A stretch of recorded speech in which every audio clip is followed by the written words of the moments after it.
जय श्री कृष्ण जी। जय श्री कृष्ण, जय श्री कृष्ण। नारायण नारायण नारायण। लो, आप सब फिर से आ गए। ऐसे लग रहा था जैसे आपसे समय व्यतीत ही नहीं हो रहा कि चलो बहन जी के पास फिर चलें, महाराज जी की ऐसी बातें सुने जिससे मन विश्वास से, श्रद्धा से हमारा परिपूर्ण होता चला जाए। आओ, मैं ये बातें आपको महाराज जी से संबंधित सब बातें आपके साथ शेयर करूंगी। वो कब? जब आप सब मेरे साथ ओम नाम की एक ध्वनि लगाएंगे जो महाराज जी शुरू शुरू में सबको लगवाया करते थे। वो कौन सी धुन थी? आओ मेरे साथ मिलकर गाओगे। मिलकर गाते हैं। ओम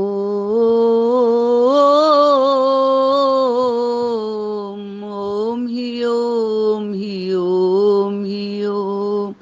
ओम ओम ही ओम ही ओम ही ओम। ओम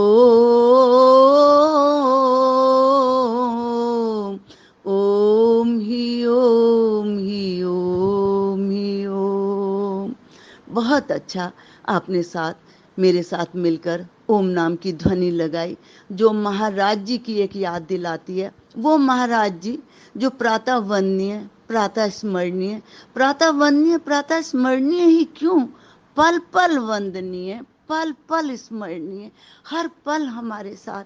ऐसे महाराज जी जिनकी बातें करते न तबीयत सैर होती है, न मन भरता है। उनकी यादें ही ऐसी हैं जो अमृत सी हैं, और मन करता है कि हर समय उनकी यादों को एक दूसरे के साथ शेयर किया जाए, एक दूसरे के साथ साझा किया जाए। तो आ जाओ मेरे साथ, चुपचाप आकर बैठ जाओ, बिना गप मारे, बिना इधर उधर ताके। चलो हम वीर जी की चर्चा करते हैं। वो किससे आरंभ करेंगे? वीर जी के कुछ जीवन वृतांत से पीछे के पल में चलते हैं। महाराज जी के महाराज जी का पूरा परिवार, वंशज पाकिस्तान में थे। पाकिस्तान के लैलपुर जिला में, और फिर उसमें फैसलाबाद के एक कमालिया नगर में। वहाँ गोसाइयों वाली एक गली थी जिसमें महाराज जी का जन्म हुआ। महाराज जी के दादाजी शीतल दास जी, उनके पिता शीतल दास जी और उनके पिता ईश्वर दास जी। ईश्वर दास जी के दो पुत्र थे, गोसाई नंदलाल जी और गोसाई मथुरा दास जी। हम गोसाई नंदलाल जी को लेकर चलते हैं क्योंकि हमारे महाराज जी उनकी ही प्यारी संतान थी। उनको लेकर हम आगे बढ़ेंगे, उनके विषय में जानेंगे। अगर मुझसे कोई त्रुटि हो जाए, क्लरिकल मिस्टेक तो सभी को ही अलाउड है, हो जाती है तो वो चर्चा का विषय नहीं है। केवल आप मेरे भावों पर, अपने भावों को, अपने ध्यान को केंद्रित कीजिए। महाराज जी के पिता एक ब्राह्मणों वाला जीवन नहीं व्यतीत करना चाहते थे। वो एक अलग ही जीवन शैली को अपनाना चाहते थे जिसमें ना कर्म कांड हो, ना ब्राह्मणों वाले कर्म कांड हो, जैसे कि एक अचारज वाली वृत्ति। वो इसको बिल्कुल नहीं पसंद करते थे कि दान लेना, उनकी क्रियाएं करानी, ये नहीं। वो अलग जीवन शैली में जीवन यापन करना चाहते थे। यही कारण है कि उन्होंने पाकिस्तान में पटवारी की नौकरी की। उसको लेना बड़ा गौरव समझा और फिर वो उस कार्य में रत हो गए। एक बार क्या हुआ, जब उनको ये नौकरी मिली तो उनका जो सेठ था उसने कहा हम आपके घर में भोजन करेंगे। पिताजी ने सहर्ष उनको आज्ञा दे दी कि आप आइए। लेकिन जब आए तो क्या हुआ, भोजन में उन्होंने देखा कि नॉन वेज नहीं है, मीट मुर्गा मुसल्लम कुछ भी नहीं है। तो उन्होंने कहा ये क्या, आपने वो क्यों नहीं सर्व किया, उसके बिना तो हम खाना नहीं खाएंगे। तो इन्होंने एकदम कह दिया कि वो तो कभी भी नहीं होगा, मेरे परिवार में ऐसा भोजन नहीं चलता। मैं ये ना कभी खुद स्वीकारता हूँ और ना ही अपने अतिथि को देता हूँ।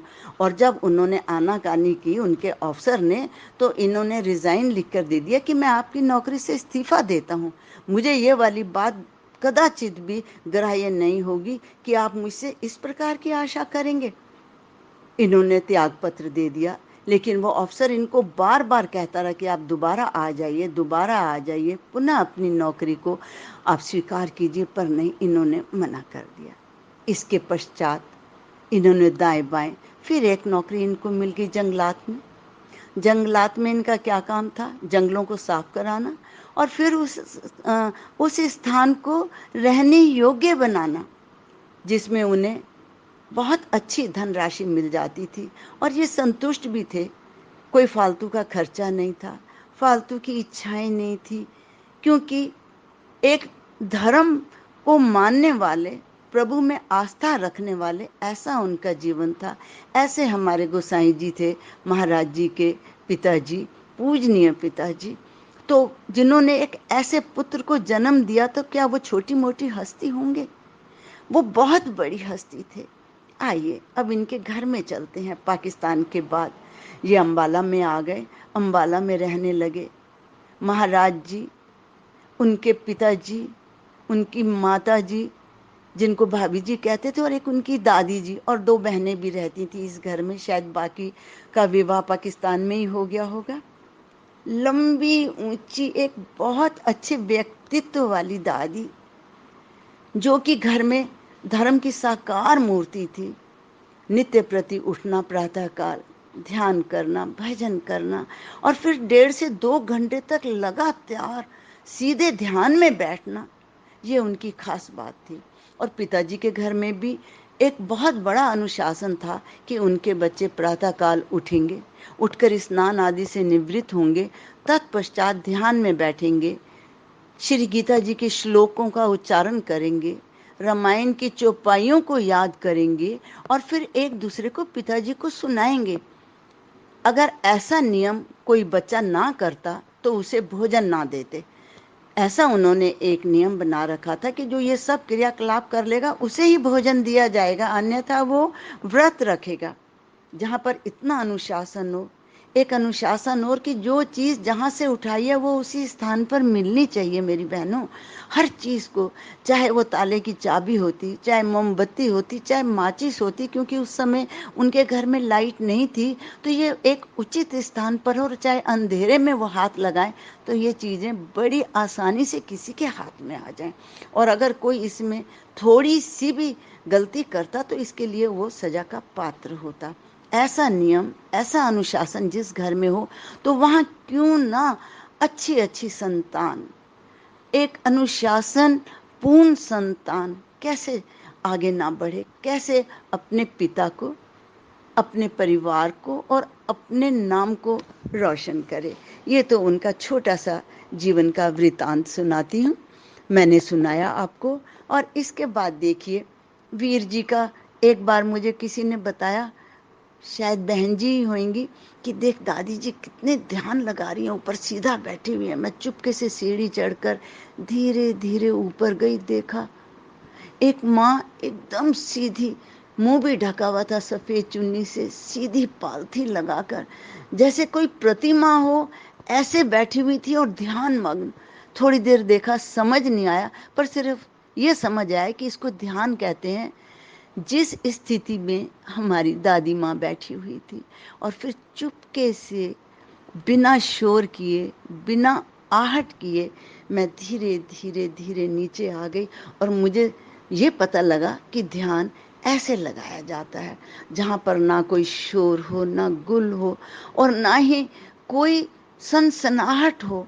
पत्ता भी हिलता तो उस जगह में पता लगता था। ऐसे ध्यान की स्थिति होती थी। और फिर क्यों ना ऐसे वातावरण में जब हमारे गुरुदेव की लालना पालना, उनका पोषण हुआ, तो ये सारे गुण स्वतः ही उनमें एक विरासत के रूप में आ गए, जो आप सबने देखे। और हम सबको उस बात का एहसास हुआ कि वीर जी नियम के कितने पक्के थे। अनुशासन उनके पल पल में, पग पग में झलकता था। अगर इसकी कोई अवहेलना करता तो सबको मालूम है कि इससे वीर जी कितने नाराज हो जाते थे, हर एक को चेताते थे, क्योंकि वो चाहते थे कि अगर हमने भगवान जी की आराधना करनी है, अगर हमने धर्म का मार्ग अपनाना है, भक्ति का मार्ग अपनाना है, तो वो अनुशासन युक्त होगा। अनुशासनहीनता का इसमें कोई भी काम नहीं। चलो आज इतना ही, कल फिर इसको आगे कंटिन्यू करेंगे। आज मेरा इतना ही स्वीकार करो। चलो बहनों, फटाफट इधर इधर हो जाओ और फिर याद करो महाराज जी की ये छोटी सी जीवनी। ओम नाम की ध्वनि फिर से एक बार लगा लो, ताकि जब आप घर में जाओगी तो यही ओम नाम गुनगुनाते हुए जाओ। कैसे? ओम, ओम ही ओम ही ओम ही ओम, ओम ओम ओम ओम ओम,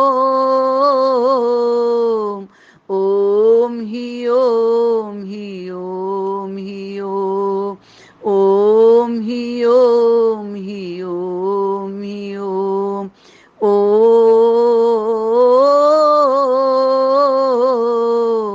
ओम ही ओम ही ओम ही ओम। आज बस इतना इतना स्वीकार करें और फिर कल उत्साह से भरकर फिर से आना, फिर से महाराज जी की बातें साझा करेंगे। ऐसी यादें, ऐसी बातें जो अमृत तुल्य हैं, जिनसे कभी मन नहीं भरता। एक प्रतीक्षा रहती है कि कब वो घड़ी आए, कब वो पल आए, जब हम उन्हें फिर से उनकी यादों को मिलजुल कर याद करें। जय श्री कृष्ण। धन्यवाद।